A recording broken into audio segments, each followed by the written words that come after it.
The first time I saw a stranger's SUV cruising across my lawn like it was some kind of public road, I thought I was hallucinating. But when a second one followed, honking at the first to speed up, I realized something far worse. My private property had somehow turned into a neighborhood shortcut, and no one had even asked.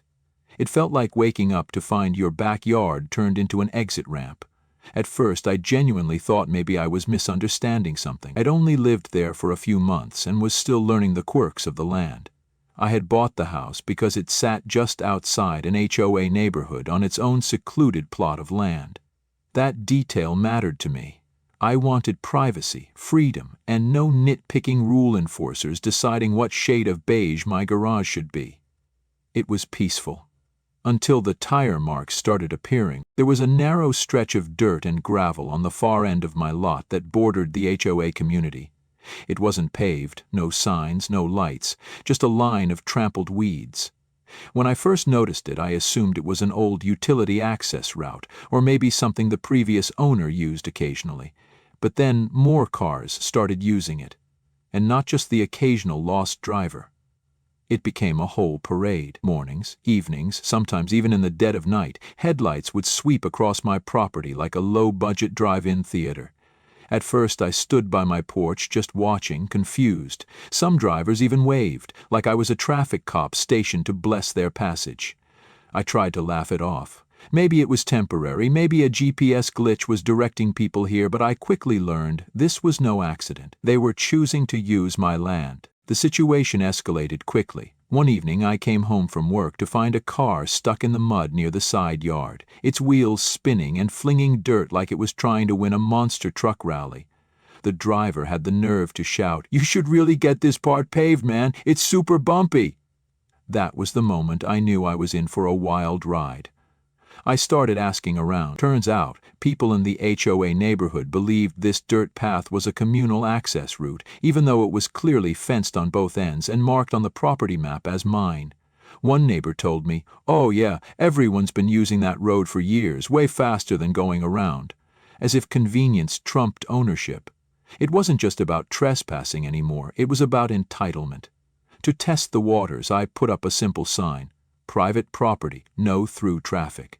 It was gone the next day, not knocked down, gone, like it vanished into a black hole of denial. I tried placing cones along the path. They disappeared too.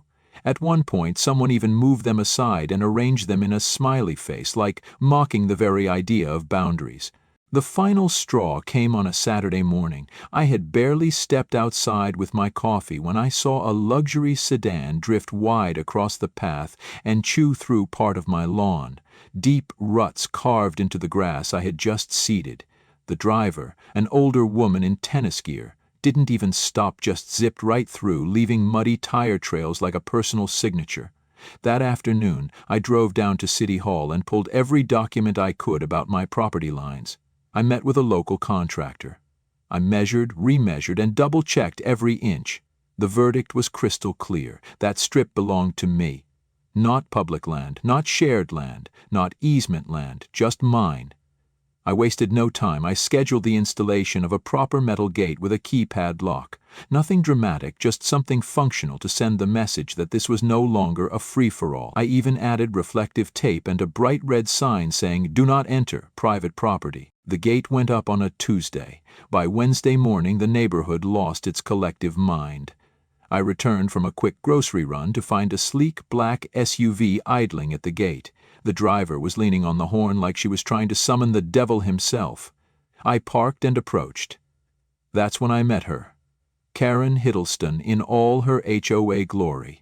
Sunglasses on, arms crossed, posture straight like she ran the entire zip code. The second she saw me, she stormed over and jabbed a finger toward the gate. "You need to take this down right now," she snapped. "You're blocking the neighborhood access road. This is illegal." I blinked, caught between disbelief and amusement. "This is my land," I said calmly. "It's not a public road." "Wrong answer." Karen's face twisted like I had insulted her bloodline. "I'm on the HOA board," she hissed. "We've used this road for years. You can't just block it." I could practically feel the wave of entitlement radiating off her like a heat lamp. I repeated, even slower this time, "This isn't a community road. It's private property, always has been." She scoffed. "Oh, we'll see about that," she muttered, whipping out her phone, and just like that she dialed 911. That's when I realized this situation had gone full sitcom. This woman was seriously calling the cops on me for locking a gate on my own land. When the police arrived, they were as puzzled as I was. One officer talked to Karen. Another asked me what was going on. I showed him the paperwork, maps, pictures, even the deed. He gave a long whistle and said, "Well, yeah, that's pretty solid. This is yours." Meanwhile, Karen was arguing that her rights as a board member gave her authority over neighborhood infrastructure. The officer nodded slowly, then turned to her and said, "Ma'am, this isn't your neighborhood's infrastructure, it's his lawn." That didn't go over well. Karen's face turned red, her voice climbing in pitch as she ranted about decades of tradition, community needs, and how I was breaking the neighborhood's spirit. I just stood there, arms folded, as the officer gently explained private property law to a woman who apparently thought HOA board membership came with divine powers. Eventually, Karen left in a huff, tires squealing as she peeled away. But as I walked back toward the gate, I had a strange feeling in my gut. This wasn't over. People like Karen don't accept defeat. They plan comebacks. I could almost see it in her eyes as she drove off. The fuse had been lit. And something told me the real firestorm was only just beginning. The next morning I thought the worst was behind me. The gate was locked, the signs were posted, and I had paperwork backing every inch of my decision. But as I stood sipping coffee on the porch, the calm didn't last long. A strange sight greeted me at the end of my driveway. A group of neighbors gathered around the gate like tourists examining a wild animal enclosure. One of them, a tall guy in gym clothes, snapped a picture of the no trespassing sign. Another muttered, loud enough for me to hear, "So this is the guy who thinks he owns the street now." I didn't say anything. I figured they'd get bored and move on. But within the hour, someone stuffed a crudely folded flyer into my mailbox. It was a printed sheet of paper with a blurry photo of my face, taken from a still frame of my own porch camera. The headline screamed in all caps, "Illegal gate blocks community access." And that was just the beginning. The flyer wasn't just in my mailbox. It was everywhere. Taped to stop signs, wedged into mailboxes, even pinned to one of my trees with a rusty thumbtack. The headline blared in Comic Sans, "Stop the gate bully, contact the HOA." It was absurd. But what struck me most wasn't the message. It was how fast Karen Hiddleston had mobilized. By noon, she'd turned a personal grievance into a neighborhood campaign. I decided to ignore it, let them waste their ink and paper. But curiosity got the better of me, so I checked the camera footage from the night before. There she was, Karen herself, marching up and down the path at dusk, pausing every few feet to slap up a new flyer. At one point she even stopped to take a selfie in front of the gate, arms crossed with a grim expression, like she was starring in a documentary about injustice. It was hard not to laugh. Theatrics aside, the dedication was impressive. The next day got even weirder. A delivery driver showed up looking completely lost. He asked how to get through to Oak Ridge Court. I had to explain politely that there was no through road here. He sighed, reversed his truck across my lawn, and left behind a fresh set of muddy grooves as he backed out. I was beginning to feel like a toll booth operator, with no booth, no toll, and no authority. Just strangers acting like I was the problem for trying to defend what was legally mine. The HOA itself remained publicly silent, but the neighborhood wasn't. Little signs of retaliation started appearing. One morning I found my mailbox dented inward, like someone had taken a swing with a baseball bat. Another time someone tossed a greasy bag of fast food trash over the fence into my side yard. Then there was the sidewalk chalk, bright pink letters at the end of my driveway that read, "Greedy." This wasn't just Karen anymore. She'd rallied the whole street against me. Then it escalated again. I came home late one evening and saw flashing police lights at the gate. My stomach dropped.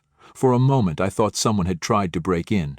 But no, there she was again, Karen Hiddleston, standing in full righteous fury, arguing with an officer. Her hands waved like she was directing air traffic. Her voice pierced the air. He's blocking access. This used to be open. Our community needs this road."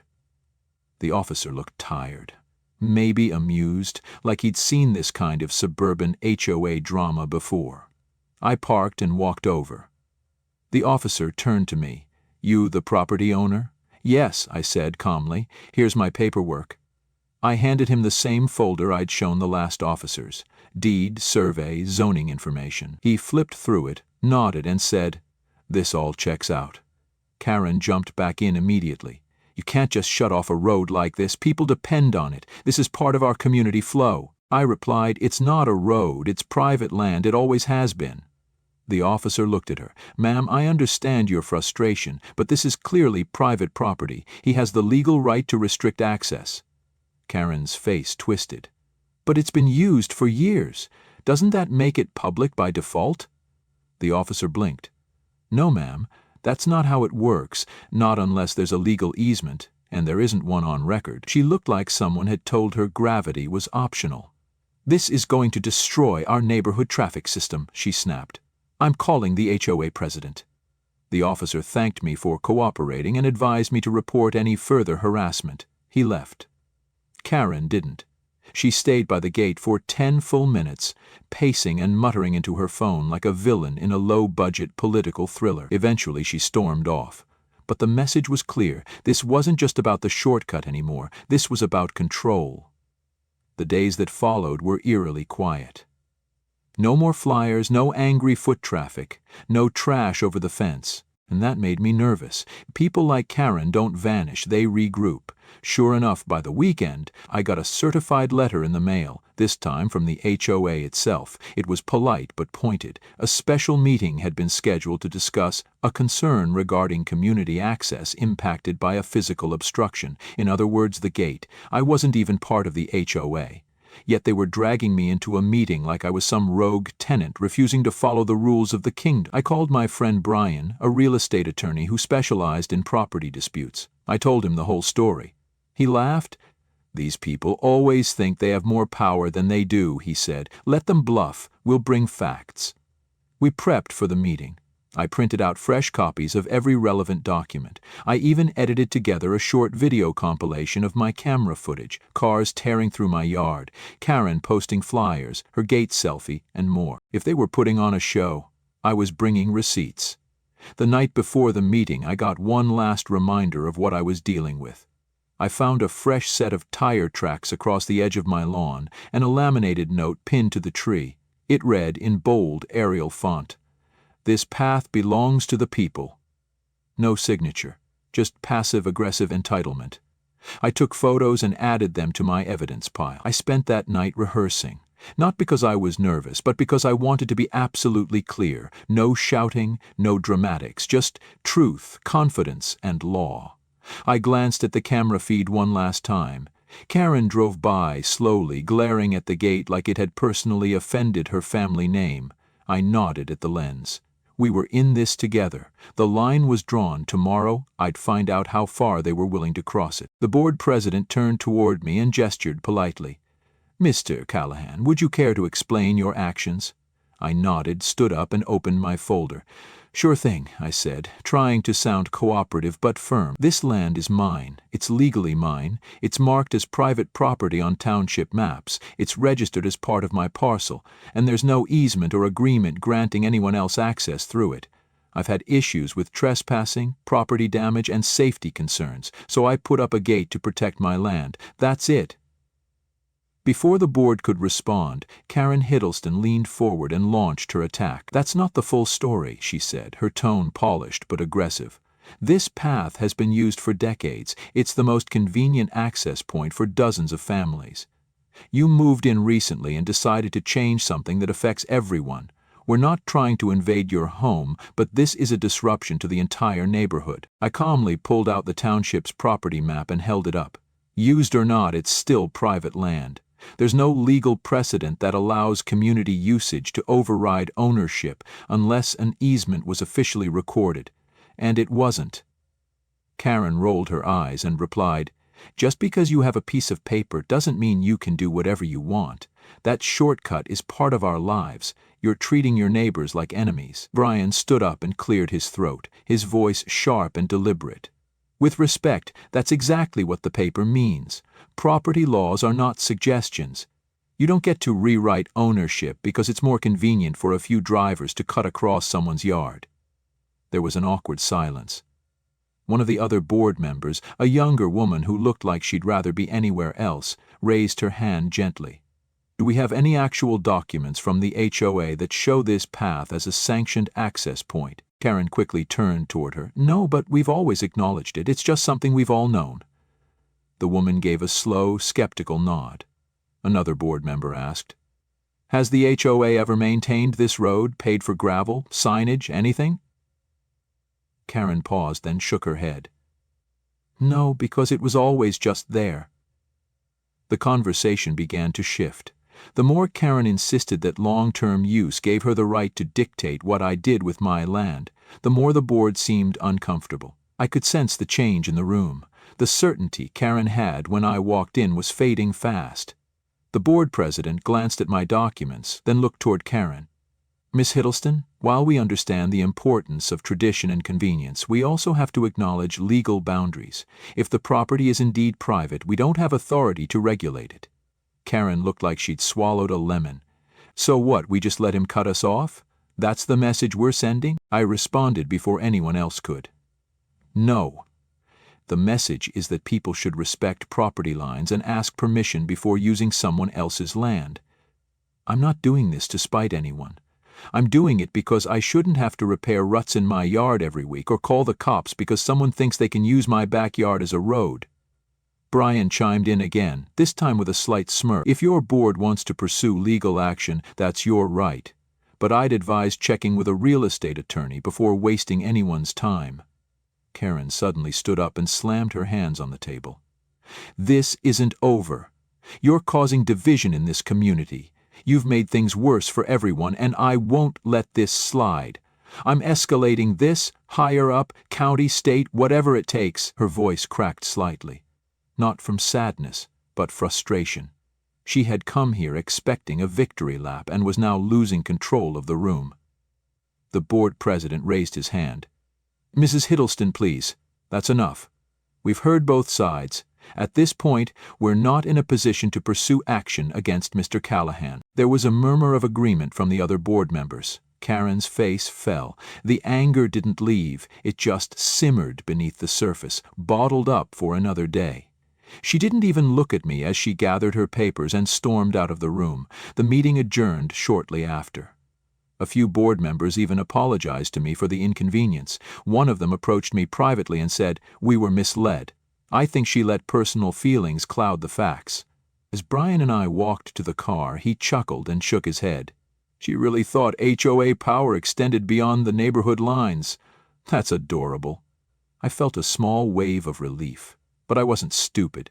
Karen wasn't the kind of person who accepted loss gracefully. She'd be back, and next time she'd probably be armed with something more than laminated flyers. But for now I had won, not just because the board backed down, but because I stood my ground with facts, not fury. As we pulled out of the parking lot, I saw a couple of neighbors whispering by the entrance, watching me with new eyes.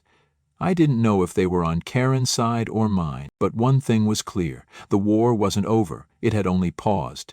And Karen? She wasn't going to stay quiet for long. It had only been a week since the HOA meeting, but the silence that followed didn't sit right with me. Karen hadn't made another appearance. No more flyers had been posted, and the usual parade of short-cut drivers had vanished like roaches when the lights come on. On the surface, everything looked calm, but I knew better. Karen wasn't the kind of person to walk away quietly after getting publicly shut down. Something was coming. I just didn't know when or how loud it would be. That answer came in the form of an envelope slid halfway into my mailbox one rainy afternoon. It wasn't from the HOA this time. It was from a law firm. The letter was 3 pages long and filled with the usual legal fluff. Cease and desist, unreasonable obstruction, loss of access, and a particularly bold accusation about willfully interfering with a community easement recognized by the Homeowners Association. At the bottom, in proud, swirling ink, was the name of the attorney representing Karen, David Hiddleston. The last name wasn't a coincidence. This was her cousin, or nephew, or brother. It didn't matter. The whole thing stank of backyard lawyering and hollow threats. I scanned the letter, underlined a few of the more ridiculous statements, and forwarded it to Brian. Within 5 minutes he replied, "Laughable. Don't respond directly, I'll handle it." I wasn't worried legally, but I was furious all over again. Karen was doubling down, not with reason or negotiation, but with intimidation. Classic HOA power trip behavior. If you can't win with logic, drown your opponent in paperwork and hope they fold. I wasn't folding. Still, I needed to go on the offensive. Sitting back and reacting was no longer enough. That's when Brian had an idea. He sent me a link to a local news station that had a segment called "Your Property, Your Rights." They loved running stories about overreaching HOAs and entitled board members. He told me to send them a brief outline of what happened, along with a few photos and documents. I threw together a summary and hit send. I put together a summary that included pictures of the damaged yard, the gate, the letter from Karen Hiddleston's lawyer, and a screenshot of her standing in front of the gate mid-yell like she was calling down the wrath of heaven. I didn't expect a response anytime soon, but I hit send anyway. To my surprise, they called back the very next day. They loved the story. A film crew wanted to come out that weekend and record an interview. They asked if I could walk them through the gate saga, show them the layout of the property, and explain how an HOA was trying to strong-arm me despite having no jurisdiction. I agreed without hesitation. Saturday arrived with blue skies and a light breeze. The news team pulled up in a white van, smiling, friendly, and loaded with camera gear. The reporter, a sharp woman named John, had that composed professional calm that comes from years of dealing with HOA nonsense. You could tell she'd seen things. We filmed for 2 full hours. I walked them through the original shortcut path, showed them where the tire ruts used to be, and pointed out the boundaries on a large laminated property map. I even played them the footage of Karen's 911 confrontation and her flyer crusade. John asked thoughtful questions and nodded as she listened, piecing together a clear narrative about entitlement, overreach, and legal boundaries. The last shot of the day was me standing next to the locked gate, arms folded with the bright red private property sign clearly visible. I joked, "If you need a thumbnail, you should use the shot of Karen waving her arms like she's directing traffic at an airport." The segment aired on Monday evening, and it wasn't just a local blip. It exploded. Apparently, people really love stories about an underdog homeowner standing up to an overzealous HOA board. The title on the screen read, "Residents, EESHO, Who Owns the Road?" Within hours, my phone lit up with texts, friends, neighbors, even people I hadn't spoken to in years. Some were supportive, others just wanted gossip. But the most surprising call came from Karen Hiddleston herself. I didn't answer at first, let it go to voicemail. Her tone was completely different now, quiet, almost apologetic. "I saw the segment. I didn't realize it had gotten that serious. I think maybe things escalated more than they should have. I just want to talk, if you're willing." I didn't reply right away. I needed time to think. Was this genuine remorse, or just damage control after being dragged into the court of public opinion? Later that evening, I got another letter, this time from the HOA itself. It was short and formal. The board acknowledged that the road in question was not under their control and confirmed they would no longer be pursuing any action regarding my gate. They included a closing statement reminding residents to respect private property and refrain from any form of harassment. Buried in the final paragraph was the real kicker. Miss Karen Hiddleston has voluntarily stepped down from her position on the board, effective immediately. I reread that line 3 times. The tyrant of the shortcut had finally been dethroned. It wasn't just a win, it was vindication. I had stood my ground. I didn't cave when they leaned on me with fake authority, and I didn't flinch when they tried to bully me with backdoor legal threats. Best of all, I never had to become the angry guy shouting at clouds. I just told the truth, stayed calm, and let Karen's behavior speak for itself. In the days that followed, things returned to normal, or better than normal. Neighbors stopped driving through my yard. Some even waved as they walked by. One older gentleman from the HOA stopped to thank me. "She caused problems for years," he said. "No one wanted to stand up to her. You did us all a favor. Honestly, we should be buying you lunch." I smiled. "I prefer peace and quiet over lunch." He nodded, chuckled, and walked away. A few more weeks passed. The weather turned warm again. I reseeded the parts of the lawn that had been destroyed. The grass began to grow back, slowly erasing the scars left by the so-called shortcut. I even added a motion sensor near the gate. Not because I expected trouble, but because I liked the cheerful chime it made when someone walked by. Karen was nowhere to be seen. Rumor had it she'd left the area entirely, maybe moved in with relatives out of state. Whether that was true or not didn't matter. What mattered was this: her grip on the neighborhood had finally loosened. The board turned quieter, focused on actual issues instead of phantom roads. The shortcut was no longer part of anyone's commute. My land was finally what it was always supposed to be: mine. Not every HOA battle ends like this. Some people lose, some give up, some get buried in court filings and red tape, but I had something many others don't: support, documentation, and the will to push back. And I learned something unexpected through all of it. Sometimes the best way to shut down a Karen isn't to yell louder. It's to let her scream into the void while you build a better fence, turn on the camera, and hit record. Several months passed since the whole neighborhood saga had turned my quiet home into a battleground. The grass was thick and green again, hiding the tire ruts that once carved paths of entitlement across my lawn. The gate still stood firm, untouched. Keypad beeping every now and then like a sentry checking in. Things had finally gone quiet. No more trash, no more drama, no more Karen. Her name wasn't even whispered anymore. And the HOA, back to their natural habitat: seasonal newsletters and parking violations. For the first time since I moved in, I truly felt like I owned my land without question. It was surreal. Like I'd survived some suburban war zone and emerged with my dignity and property lines intact. Now and then a neighbor would pass and wave. Some were sheepish, ashamed they once took part in the anti-gate mob. Others were sincere, stopping to chat about how peaceful the street had become. One of the board members even dropped off a bottle of wine with an awkward laugh. "You know," he said, "we really underestimated how much damage one person with too much free time can do." I thanked him, took the wine, and left it on the counter unopened. It wasn't about gratitude, it was about finally being left alone. I had almost forgotten how absurd the whole saga had been until one day there was a knock at my door. A sharply dressed man stood there, clipboard in hand. He introduced himself as a representative from a local land development firm.